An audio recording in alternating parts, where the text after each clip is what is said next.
యెహోవా మోషేకు ఇలాగ సెలవిచ్చాను, నీవు ఆరోనుతోనూ అతని కుమారులతోనూ ఇలాగ అనుము, మీరు ఇశ్రాయేలీయులను ఇలాగ దీవింపవలెను. యెహోవా నిన్ను ఆశీర్వదించి నిన్ను కాపాడును గాక. యెహోవా నీకు తన సన్నిధిని ప్రకాశింప చేసి నిన్ను కరుణించును కాక. యెహోవా నీ మీద తన సన్నిధి కాంతి ఉదయింపచేసి నీకు సమాధానం కలుగచేయును గాక. అట్లు వారు ఇశ్రాయేలుల మీద నా నామమును ఉచ్చరించుట వలన నేను వారిని ఆశీర్వదించెదను. ప్రియమైనటువంటి దైవ సంగమా, మన జీవితంలో మన యొక్క ప్రార్థనలో దేవుని సన్నిధానంలో మనం ఎప్పుడల్లా వస్తామో అప్పుడల్లా మన యొక్క ప్రార్థనలో ఉండేటువంటి ఒక అంశం అనగా రెండు అంశములు కలదు. నెంబర్ 1, దేవా నీవు నన్ను కాపాడు, దేవా నీవు నా కుటుంబమును కాపాడు, నా తల్లిదండ్రిని కాపాడుము అని సహజంగా ప్రార్థన చేయడం కలదు. అలాగే అదే విధానముగా మన యొక్క ప్రార్థనలో ఉండేటువంటి మరొక అంశం ఏమిటంటే నన్ను ఆశీర్వదించుము. ఈ మాట లేకుండా మన ప్రార్థన ఎప్పుడైనా ఉంటుందా చెప్పండి? సహజంగా నన్ను కాపాడుము తండ్రి, తదుపరి నన్ను ఆశీర్వదించుము తండ్రి. కానీ దేవుని యొక్క ఆశీర్వాదం, దేవుని యొక్క హృదయ అనగా ఆశ ఏంటో తెలుసా? ఇక్కడ ఎంత చక్కగా దేవాది దేవుడు మోషే ద్వారా తన జనములను దీవిస్తున్నాడో దయచేసి గమనించండి. ఎందుకంటే ఎందుకు ఆరోనుతోనూ ఆరోను కుమారులతోనూ ఇలాగ అనుమనేసి అన్నాడు? అలనాడు దేవుణ్ణి సమీపించడానికి దేవాది దేవుడు యాజకులను నియమించి ఉన్నాడు. 12 గోత్రములు ఉండగా లేవీయులను విశేషంగా దేవాది దేవుడు ప్రత్యేకపరుస్తూ ఉన్నాడు. వీరు నాకు సొంతం, నా సొత్తై ఉన్నారు. వారిని దేవుడు తన కొరకు ఏర్పరచుకొని ప్రత్యక్ష గుడారంలో కానీ ఆలయంలో కానీ తదుపరి పరిచర్యలో కానీ దేవాది దేవుడు లేవీయులను యాజకులను దేవాది దేవుడు ఉపయోగించుకున్నాడు, అనగా తన పాత్రగా వాడుకున్నాడు. అందుచేతనే వారిని ముందుగా పెట్టి ఆరోనుతోనూ ఆరోను కుమారులతోనూ ఇలాగా అనుమని చెప్పేసి దేవాది దేవుడు ఇశ్రాయేలీయులను దీవిస్తూ ఉన్నాడు. ఒక మాట గమనించండి, దేవాది దేవుడు తిన్నగా తన ప్రజలను దీవించలేడా? దీవించలేడు. కానీ ఎందుకు 27వ వచనంలో ఇలాగ వ్రాయబడి ఉన్నది? అట్లు వారు ఇశ్రాయేలుల మీద నా నామమును ఉచ్చరించుట వలన నేను వారిని ఆశీర్వదించాను.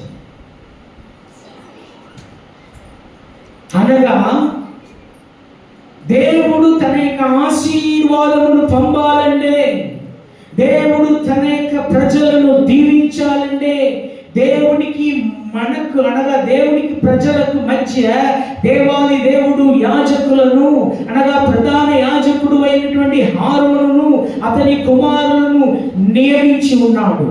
అలాగే మీరును నేను ఎవరమై ఉన్నామో తెలుసా? పేతురు అపోస్తలుడు 2:9 ఏమంటున్నాడు? మనము ఏర్పరచబడినటువంటి యాజక సమూహంగా ఉన్నాము. హల్లెలూయా. దేవుని యొక్క పరిగణమును ఒకసారిగా ధ్యానించినట్లయితే మనం ఎన్నడూ కూడా సొమ్మసిల్లిపోము. అయ్యా, ఈ లోకపు దృష్టిలో ఒకవేళ మనము గనులు కాకపోవచ్చును, ఈ లోకపు దృష్టిలో మనం ధనవంతులు కాకపోవచ్చును. అందుచేతనే 1 ఆఖరి వచనాల్లో మీరు గమనించినట్లయితే దేవాది దేవుడు ఎవరిని ఎన్నుకున్నారు? ఎన్నిక లేని వారు అయినటువంటి నిన్ను నన్ను ఎన్నుకున్నాడు. బలవంతులైన సిగ్గుపరచుటకు బలహీనులైనటువంటి నిన్ను నన్ను ఎన్నుకున్నారు దైవ సంగమా. కావున మనం ఒకసారిగా ఈ మాటలో గమనించినట్లయితే దేవాది దేవుడు దీవిస్తున్నాడు. కానీ ఎవరి ద్వారా దీవిస్తున్నాడు అంటే ఆరోను ద్వారాను, ఆరోను కుమారుల ద్వారాను తన యొక్క జనములను దీవిస్తున్నాడు. ఓకే, ఇప్పుడు ఆ యొక్క దీవెనను పొందాలంటే రెండు కార్యములు మనం ధ్యానించినాం. నంబర్ 1 ఏంటో తెలుసా? దేవుని యొక్క కృప. నంబర్ 2 దేవుని యొక్క సమాధానం. అయ్యా, దేవుని యొక్క కృప వలన మనం దీవింపబడుచున్నాం. అందుచేతనే లూకా సువార్త మనం 1:28 మనం గమనించినాం. ఏమని ఉన్నది అక్కడ? దేవుని దూత మరియను దీవించేటప్పుడు ఎలాగ దీవిస్తున్నాడు? దయాప్రాప్తురాల నీకు దీవెన పొందును గాక, నీకు సమాధానం కలుగును గాక. ఆ దూత లోపలికి వచ్చి ఆమెను చూచి, దయాప్రాప్తురాల నీకు శుభము, ప్రభువు నీకు తోడై ఉన్నాడని చెప్పెను. yes, దయాప్రాప్తురాల నీకు శుభము అనగా దీవెన పొందినటువంటి నీవు, కృపను పొందినటువంటి నీవు, నీకు శుభము, నీకు దీవెన కలుగునుగాక. కావున కృప వలన మనం దీవెనను పొందుచున్నాం. అలాగే సమాధానమును దేవాది దేవుడు మనకు ఎందుకు అనుగ్రహిస్తున్నాడు? ఒకసారిగా 1 దశలోనికైతే 5:23 ఒకసారిగా చదువుకుందామా? 1 సమాధానకర్తయగు దేవుడే మిమ్మల్ని సంపూర్ణంగా పరిశుద్ధపరచును కాక. తదుపరి ఆఖరి వచనంలో పరిశుద్ధ పౌలు గారు తెస్సలోనికీయులకు ఎలాగ రాస్తున్నాడంటే, యేసుక్రీస్తు రాకడ పర్యంతము మీరు నిందారహితులుగాను సంపూర్ణులుగా ఉంటున్నట్లు కాపాడుపడును కాక. అనగా సమాధానం. అందుచేతనే మనం గమనించినాము, షాలోమ్, యెహోవా షాలోమ్ అనగా దేవుని సమాధానం అని అర్థం. దానికి సరైనటువంటి నిర్వచనం ఏంటో తెలుసా? షాలోమ్ అనడానికి సరైనటువంటి నిర్వచనం ఏంటో తెలుసా? సమాధానము ఉన్న చోట మరణపు దూతకు అధికారం లేదు. హల్లెలూయా, హల్లెలూయా. దేవుని సమాధానం మనతో ఉండిన ఎడల మరణపు దూతకు అధికారం లేదు. చాలా మందికి ఏంటంటే మందిరంలో కూర్చున్నటువంటి భయం కలదు. చాలా మందికి ఆ యొక్క వ్యాధులను కూర్చున్నటువంటి భయం కలదు. వ్యాపించేటువంటి అన్ని విధమైనటువంటి తెగుల్లో నుంచి, వ్యాపించేటువంటి అన్ని విధమైనటువంటి రోగాల నుండి దేవాది దేవుడు మనల్ని కాచి కాపాడుతూ ఉన్నాడు. ఎందుకంటే షాలోమ్ అనగా అర్థం ఏంటమ్మా? సమాధానం. ప్రభువైనటువంటి యేసుక్రీస్తు వెళ్ళే ముందు ఏమన్నాడు? మీకు సమాధానం కలుగునుగాక. అయ్యా, మూయబడినటువంటి గదిలో ఉండేటువంటి దేవదూతల ఎద్దుకు దేవాది దేవుడు ప్రభువైనటువంటి యేసుక్రీస్తు దర్శనం వచ్చినప్పుడు ఏమంటాడో తెలుసా? మీకు సమాధానం కలుగునుగాక. అవునా నా ప్రియమైనటువంటి దేవ సంగమా? అందుచేతనే కృప దీవిస్తున్నది, సమాధానం మనల్ని కాపాడుచున్నది. సమాధానం మనల్ని అనగా సంరక్షిస్తూ ఉన్నది. కావున నా ప్రియమైనటువంటి దేవ సంగమా, అందుచేతన 5 వచనములు నేను ముందర పెట్టినాను. అలాగే అదే 5 వచనాలు కూడా ఒకసారిగా మనం చదువుకోవచ్చు. ఈ దినాన్ని ఒక పాత్రలోనికి మనం వెళ్ళనే ఉన్నాం. ఎందుకంటే పరిశుద్ధ పౌలు గారికి తెలుసు, తాను ప్రకటించి వాక్యమును బోధించి ఏర్పరచబడినటువంటి సంఘమును బలపరచడానికి ఇదే మాట మరల ఆయన చెప్తూ ఉంటాడు. రోమా 1:3 గమనించినట్లయితే, రోమీయులకు 1:3 ముందుగా చదువుకుందాం.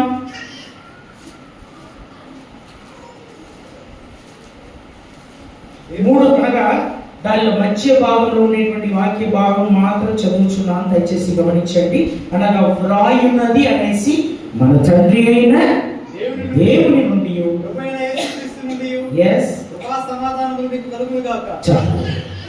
దేవుని నుండి ప్రభువైన యేసుక్రీస్తు నుండి మీకు కృపా సమాధానములు కలుగును కాక.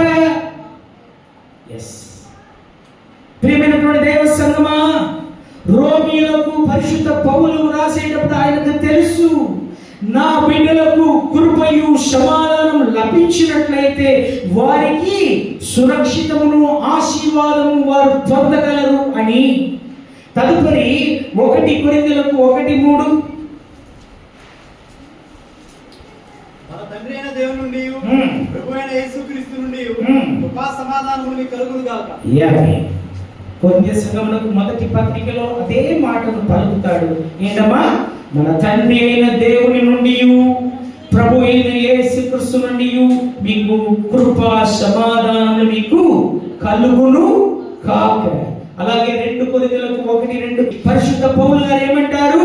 మన దేవుని నుండి మన ప్రభు అయిన యేసుక్రీస్తు నుండి మీకు కృపయు సమాధానము కలుగును కాక.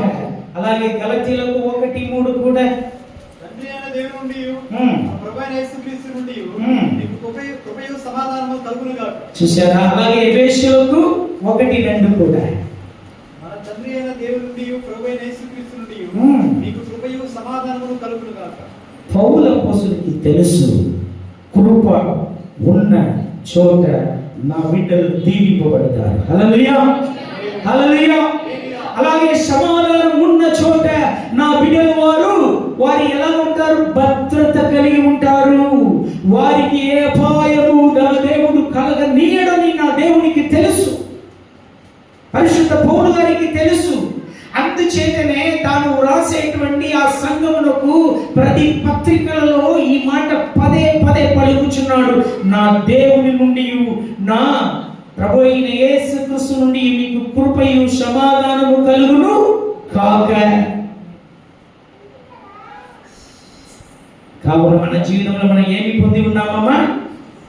కృప ఎడల కృపను ప్రతి దినం పొందుచున్నాం. హల్లెలూయా, హల్లెలూయా.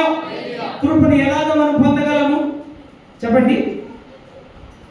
దేవుని స్తుతించడం వలన.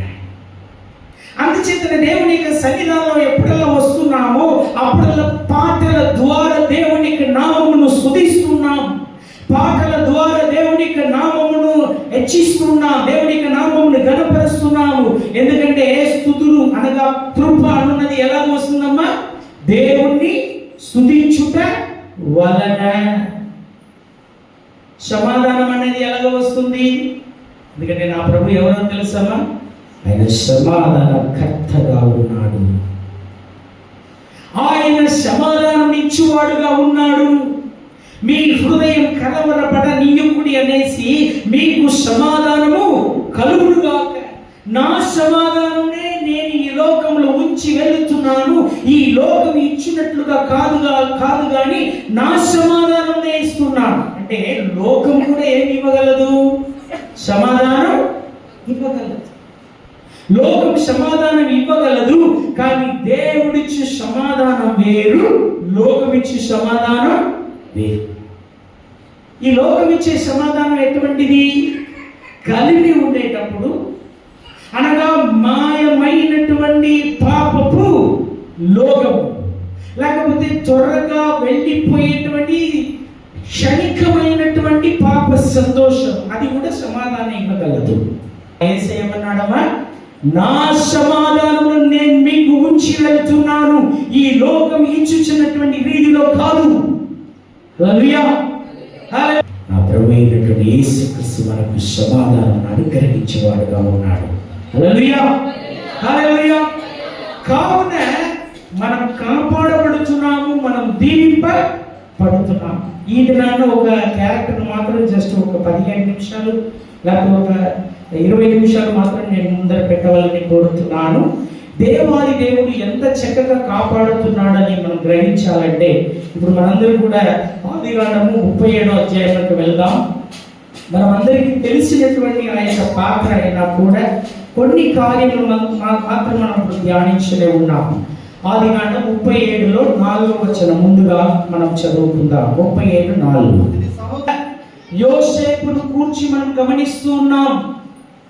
నిజంగానే బైబిల్లో ఉండేటువంటి క్యారెక్టర్లు ఎవరిని మీరు తీసుకున్నా కూడా వారిలో ఏదైనటువంటి లోపం ఉంటుంది, వారిలో ఏదైనటువంటి తప్పులు ఉంటుంది, ఏదైనా తప్పులు కనుక్కోగలరు. హృదయానుసారమైనటువంటి అనగా దేవుని యొక్క హృదయానుసారమైనటువంటి దావీదులో కూడా ఏముండను? మాట్లాడేటప్పుడల్లా లేకపోతే రాసేటప్పుడల్లా పరిశుద్ధాత్మ దేవుడు ఒక రెడ్ లైన్ రాస్తూ ఉంటాడు. ఏమని?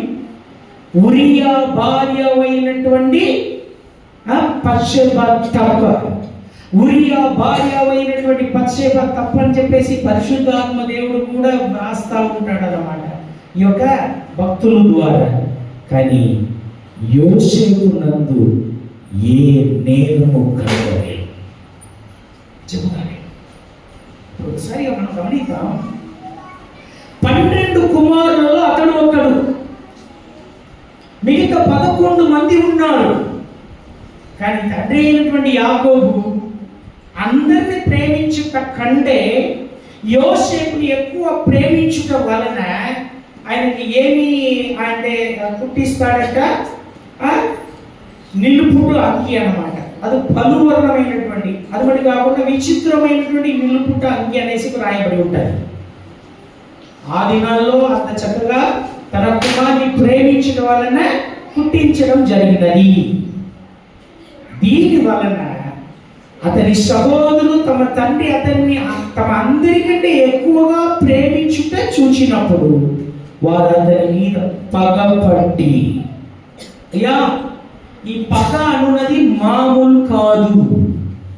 సగంగా చిన్నపిల్లలు మన దగ్గర ఉన్నారు, మనం పెంచుతూ ఉన్నాము.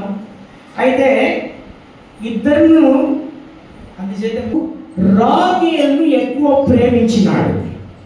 ఇప్పుడు రాగేలు కుమారుడు అయినటువంటి యోసేపు రాగేలును ప్రేమించడం వలన ఇతనికి విశేషమైనటువంటి విచిత్రమైనటువంటి నిలుపుట అంగిను కుట్టి ఇవ్వడం వలన సహోదరులందరికీ పగ వచ్చినది. పగ అనున్నది ఎటువంటిదో తెలుసా? మీరు కొంచెం కిందగా చదవండి. 37:5, అదే 5వ వచనం. యోసేపు ఒక కళ కంటాడు. ఆ కళ అన్నది మనందరికీ తెలుసు. అది భవిష్యత్తును అతని ద్వారా దేవుడు చేయబోయేటువంటి మహా గొప్ప కార్యం అని తెలుసు. కానీ ఆ యొక్క స్వప్నమును తెలియజేస్తున్నాడు. అది ఎటువంటిది? అన్నలు, ఈ తమ్ముని కంటే అన్నలు కొన్ని ఏళ్ళు పెద్దవారు, చాలా ఏళ్ళు పెద్దవారు. అయితే వీడు ఏమంటున్నాడు? నిజంగానే వాడు పాపము అమాయకంతో వీడు చూచినటువంటి కళను అలాగే చెప్పడం సాగినది. ఏంటి? కట్టలు కడుతున్నారంట. ఇలాంటి పరిస్థితిలో 11 మంది వారు 10 మంది ఏం చేస్తున్నారు? వారు మందలను మేపడానికి ఆ యొక్క గొర్రెలను పట్టుకొని వారు వెళ్ళడం జరిగినది. ఇప్పుడు తండ్రి పిలుస్తున్నాడు. తండ్రి పిలిచి 13వ వచనంలో ఏమంటున్నాడో దయచేసి గమనించండి. అప్పుడు ఇశ్రాయేలు, ఇప్పుడు ఇక్కడ మీరు దయచేసి ఒక మాట గమనించండి. యాకోబు అని వ్రాయబడలేదు. ఏమని రాస్తున్నాడు దేవాది దేవుడు? పరిశుద్ధాత్ముడు ఇశ్రాయేల్ అని వ్రాస్తూ ఉన్నాడు. ఎందుకంటే యాకోబు ఉన్నాడు అనున్నది వాస్తవమే. కానీ యాకోబును ఇశ్రాయేల్గా మార్చిన తరువాత నా దేవాది దేవుడు అబ్రహామునకు ఇవ్వబడినటువంటి వాగ్దానం నెరవేరాలి. ఆ అబ్రహామునకు దేవుడు ఇచ్చినటువంటి వాగ్దానం ఏంటి? నీ ప్రజలు తన దేశం కానటువంటి మరో దేశంలో వారు 430 సంవత్సరం బానిసలుగా ఉండాలి. ఇప్పుడు ఆ యొక్క బానిసత్వమే వాస్తవమే. దేవుడు బానిసత్వంలోనికి పంపించినాడు, కానీ నిజముగా అది బానిసత్వం కాదు, అది వాగ్దానం. హల్లెలూయా, హల్లెలూయా. మీ జీవితంలోను నా జీవితంలోను నా ప్రియమైనటువంటి దైవ సంగమా, ఇశ్రాయేలు ఒకవేళ ఐగుప్తు దేశంలో ఉన్నట్టు కొలిమిలో ఉన్నామో ఏమో, బానిసత్వంలో ఉన్నామో ఏమో, లేకపోతే తాళలేనటువంటి, తట్టుకోలేనటువంటి, ఓర్వలేనటువంటి బహుబాధలో ఉన్నామో ఏమో. చాలా మందికి విచారం ఏంటంటే, నేను ఎందుకు ఇలాగా ఉన్నాను, నా జీవితంలో మట్టుకు ఇలాగ ఎందుకు జరుగుతున్నది, వేరే కుటుంబంలో ఉన్నట్టు మా కుటుంబం లేకపోతే మా యొక్క పరిస్థితి ఎందుకు ఇలాగ ఉన్నదని ఒకవేళ మనం విచారపడుతున్నామో ఏమో. నా ప్రియమైనటువంటి దైవ సంగమా, అబ్రహామునకు ఇవ్వబడినటువంటి వాగ్దానం నెరవేరునట్లు ఇశ్రాయేలులు ఐగుప్తు దేశంలో బానిసలుగా ఉన్నారు. హల్లెలూయా, హల్లెలూయా. ఒక మాట గమనించండి. మనం కోడీశ్వరుల ఇంట్లో ఉన్నాం. కోడీశ్వరుల ఇంట్లో ఒక అంటే సంతానంగా లేకపోతే బిడ్డగా కుమారుడుగా పుట్టి ఉన్నాం అనుకోండి, యేసుక్రీస్తును ఎరగలేదు అనుకోండి, ఖచ్చితంగా కోట్లు ఉంటే యేసుక్రీస్తు ఉండాలి.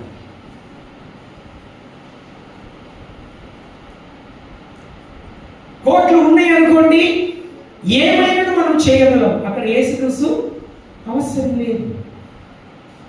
కనుక కోట్లు కలిగి యేసుక్రీస్తు లేకుండా అగ్ని గుండంలో వెళ్ళడం కంటే,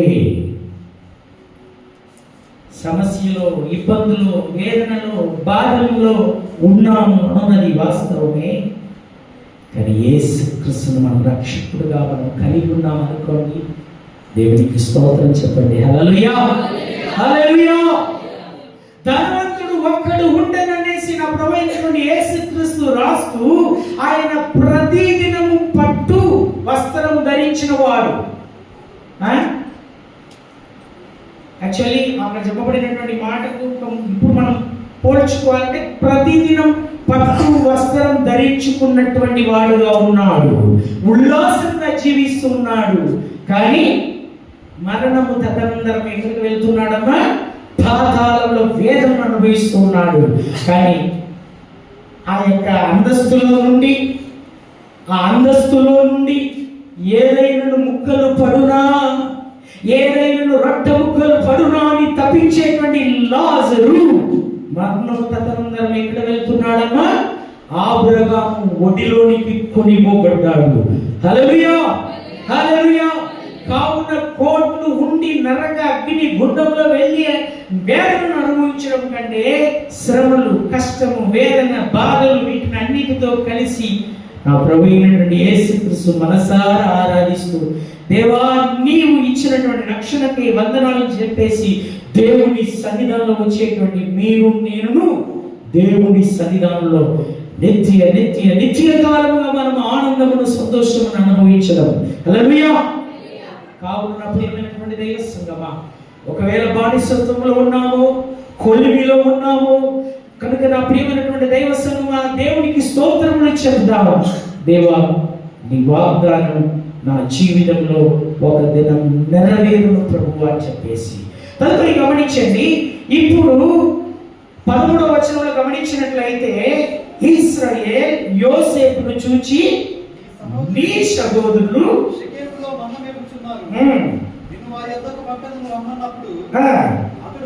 మంచిది అని అతనితో చెప్పను. వీరెవరు? అది ఎంత చక్కగా వ్రాయబడి ఉన్నది గమనించండి. నీ సహోదరులు. ఎందుకంటే ఈ సహోదరులు ఎవరు? పగపట్టినటువంటి వారు. పగ మాత్రం కాదమ్మా, ఇప్పుడు అతన్ని చూడగానే, అతన్ని కనుక్కోగానే, లేకపోతే అతను రాగానే అతన్ని పట్టుకొని చంపి ఆ గుంటలో పడవేయాలనబడినటువంటి ఆలోచన కలిగినటువంటి సహోదరులు. తండ్రి పిలుస్తున్నాడు. ఈ మాట ఏమంటున్నాడు? ఒకవేళ మనం అనుకోండి, మన మీద పగబట్టి ఉన్నారు, మనం అంటేనే పడదు. వారు పేరు వినగానే ఎంతమందికి అంటే హృదయంలో ఒక విధమైనటువంటి ఆలోచన రాకుండా ఉండదు? చెప్పండి. మనకు పడదు, అది మనలను పడదు. మనం అందరిని ప్రేమిస్తాం నిజంగానే, కానీ మనం అంటేనే పడదు అనుకోండి. ఎలా ఉంటుంది? పేరు వినగానే వాళ్ళు నేనంటేనే వాళ్ళకు పడదు. నువ్వు నేను అడిగినా నీ దగ్గర నిలుపుటని నేను అడిగానా? విచిత్రమైనటువంటి పని చేయమని నేను అడిగానా? నువ్వే నాకు కొనిచ్చినావు, నువ్వే నాకు ధరిపించినావు. దాన్ని బట్టి వాళ్ళు నన్ను ఒక విధంగా చూస్తున్నారు, నా మీద పగబట్టి ఉన్నారు. ఇంకొక మాట చెప్పాలంటే, దేవుడు నాకు కళను చూపించాడు, అది నేను వాస్తవంగా చెప్పాను. వారు దాన్ని బట్టి ఇంకా నన్ను పగబట్టి ఉన్నారు. కావున వారి యొద్దకు నేను పోను, ఎందుకంటే వారు నన్ను ఏమైనా చేస్తారో ఏమో అనేసి యోసేపు అనలేదు.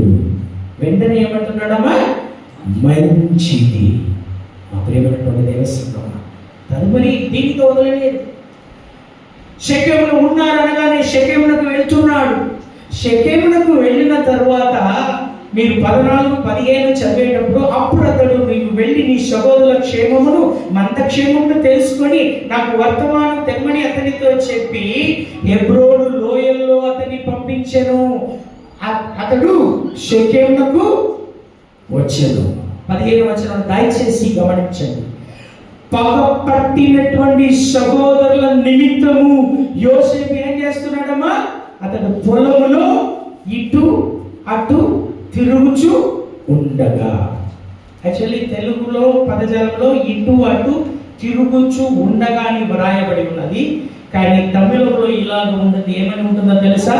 అతడు దారి తప్పి తిరిగేటువంటి పరిస్థితిలో, అయ్యా పగబట్టి తనను ఎప్పుడు చంపుదామా అని అనుకునేటువంటి సహోదరులను బట్టి ఇతడు పాపము దారి తప్పి తిరుగుతున్నాడు. ఎలాగైనా కూడా నా యొక్క సహోదరులను నేను కనుక్కోవాలి, వారి యొక్క క్షేమమును కనుక్కోవాలి, వారి దగ్గర ఉండేటువంటి నా తండ్రి యొక్క మందలను కనుక్కోవాలి. ఇలాంటి భారం మనం కలిగి ఉన్నామా? యా అందుచేతే ప్రార్థన అన్నది చాలా ప్రాముఖ్యమైనటువంటి విషయం. ప్రార్థనలో ఏముండాలి? ముందుగా మనల్ని మనము కాపాడాలి అని ఇంతకుముందు మనం గమనించినాం, ఆశీర్వదించమని మనం గమనించినాం. కానీ అదే ప్రార్థనలో ఏముండాలి? యోబు వలె తన స్నేహితుల కొరకు మనం ఏం చేయాలమ్మా? ప్రార్థన చేయాలి. నశించిపోయేటువంటి ఆత్మల కొరకు మనము ప్రార్థన చేయాలి. నరక అగ్ని గుండం వైపు వెళ్ళేటువంటి ఆత్మల కొరకు మనం ప్రార్థన చేయాలి. కావున యోసేపు మనకు నేర్పిస్తున్నటువంటి కార్యం ఏంటంటే, తను దారి తప్పి తిరిగినా కూడా నా సహోదరుడు క్షేమం, నా యొక్క తండ్రి యొక్క మంద క్షేమమును నేను కనుక్కోవాలి. పరగాలో గమనించినట్లయితే అప్పుడు ఒకడు అడుగుతున్నాడు, ఏంటయ్యా నేను చాలాసేపటి నుంచి చూస్తా ఉన్నా, నువ్వు ఏంటి ఇటు అటు తిరుగులాడుచున్నావు, దేన్ని వెతుకుచున్నావు అనేటప్పుడు 16వ వచనంలో ఏమంటాడమ్మా ఆయన? నా సహోదరులను వెతుకుచు ఉన్నాడు. పగబట్టినటువంటి సహోదరులను కూర్చి యోసేపు ఏమంటున్నాడు? నా సహోదరులు. ఇలాంటి మనసుతో మనం కలిగి ఉన్నామా? మనల్ని ఎప్పుడు హతులైపోతారా, వీళ్ళు ఎప్పుడు లేకుండా పోతారని కొన్ని కన్నులు మనల్ని చూస్తూ ఉంటది. మనం చేసేటువంటి ప్రతి పనుల మీద వాళ్ళ యొక్క కన్నులు ఉంటాయి. ఏ చిన్న పని చేయాలనుకున్నా వాళ్ళ యొక్క కన్నులు ఉంటాయి. ఎందుకు? హలో. కానీ మన యొక్క మనస్తత్వం ఎలా ఉండాలమ్మా? నా సహోదరులను నేను వెతుకుచు ఉన్నాను అనగా 17వ వచనంలో గమనించినట్లయితే వారిని ఆయన ఎక్కడ కనుక్కున్నారు? తోతానులో కనుకొనెను. కానీ పాపము ఇతడు వారికి కావలసినటువంటి ఆ యొక్క ఆహారమును తీసుకొని వెళ్తున్నాడు, వారి యొక్క క్షేమమును కనుక్కోవడానికి వెళ్తున్నాడు. కానీ అక్కడ చూసినట్లయితే దూరంలో వస్తున్నాడు. 18వ వచనంలో గమనించినట్లయితే అతడు దగ్గరకు రాక మునుపు వారు దూరం నుండి అతన్ని చూచి అతన్ని చంపుటకు దురాలోచన చేసి, నిజముగానే చేతిలో ఆహారం తీసుకొస్తున్నాడు. వారి యొక్క క్షేమమును చూడడానికి, వారి యొక్క క్షేమమును కుశలని సాధించడానికి, బాహువులు తెలుసుకోవడానికి నిజంగానే ఆతృతతో దారి తప్పి తిరిగినా కూడా సరైనటువంటి దారిని కనుక్కొని వెదికి వచ్చినటువంటి యోసేపు. నిజంగానే బైబిల్ గ్రంథంలో చాలా మంది యేసుక్రీస్తు పోలిక కలిగి ఉంటారు. చాలా మంది యేసుక్రీస్తు పోలిక కలిగి ఉంటారు. మోషే యేసుక్రీస్తు పోలిక, అలాగే ఎలీజా యేసుక్రీస్తునకు పోలిక, ఇలాగ చాలా మంది యేసుక్రీస్తునకు పోలిక కలిగి ఉంటారు. కానీ అందరికీ ఉండేటువంటి పోలికలో ఎక్కువగా ఉన్న పోలిక ఈ యొక్క యోసేపునకు కలదు. 42 పోలికలు కలదంట యేసుక్రీస్తునకు. హల్లెలూయా, హల్లెలూయా.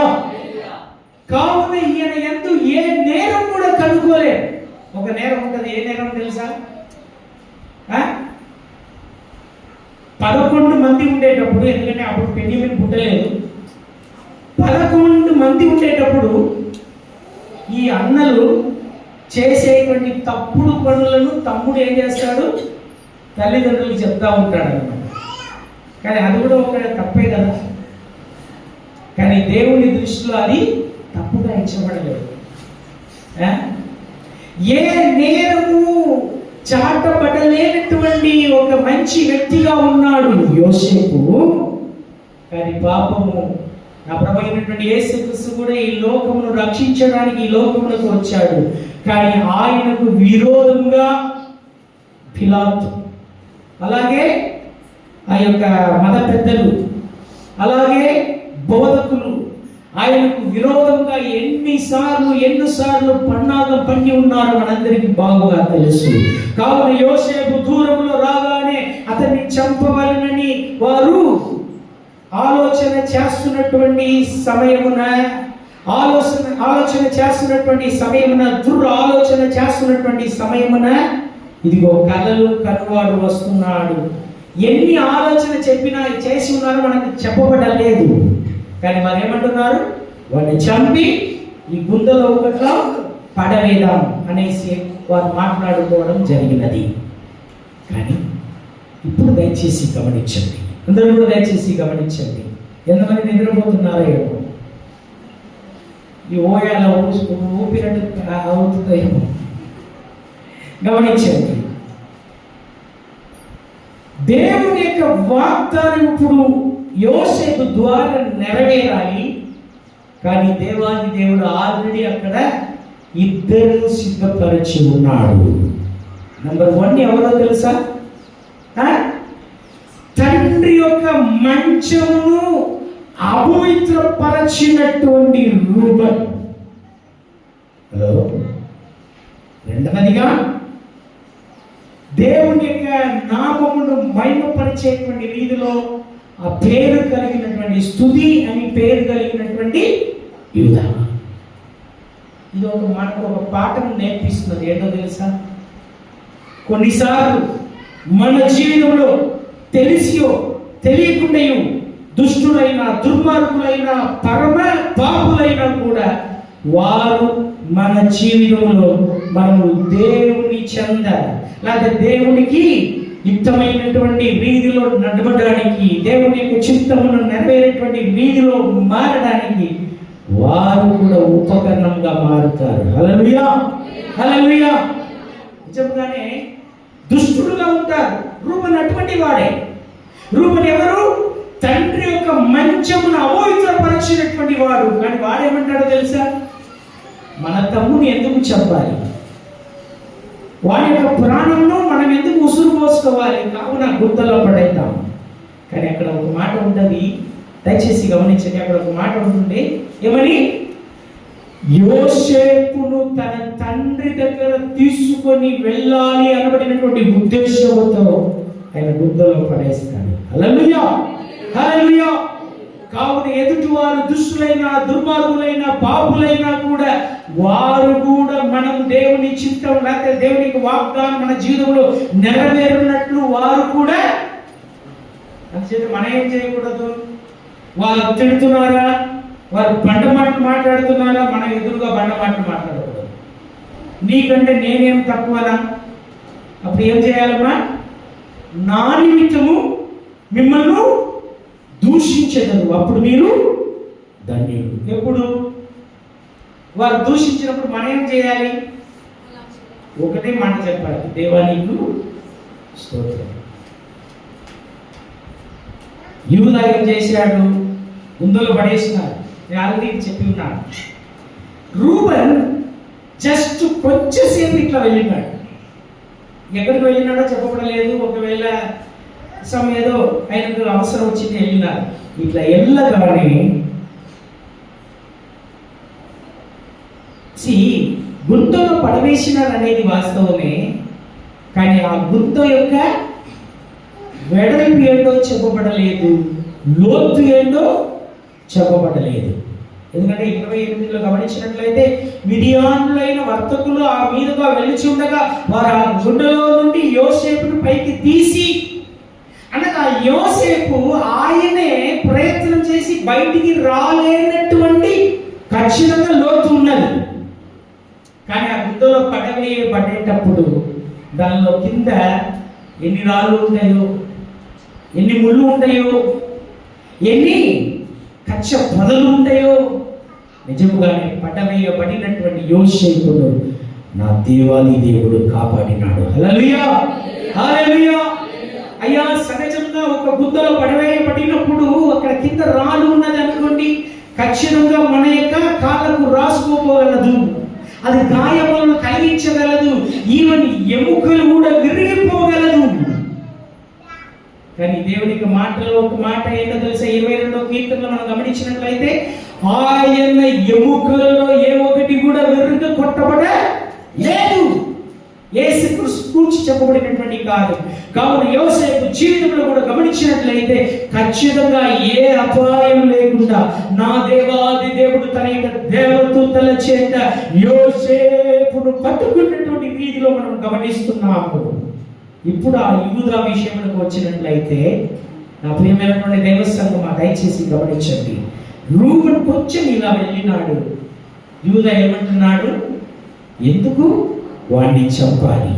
ఇదిగో మీదియానులు వస్తున్నారు కదా, ఆ మీదియానుల చేతికి వాడిని అమ్మి వేద్దాం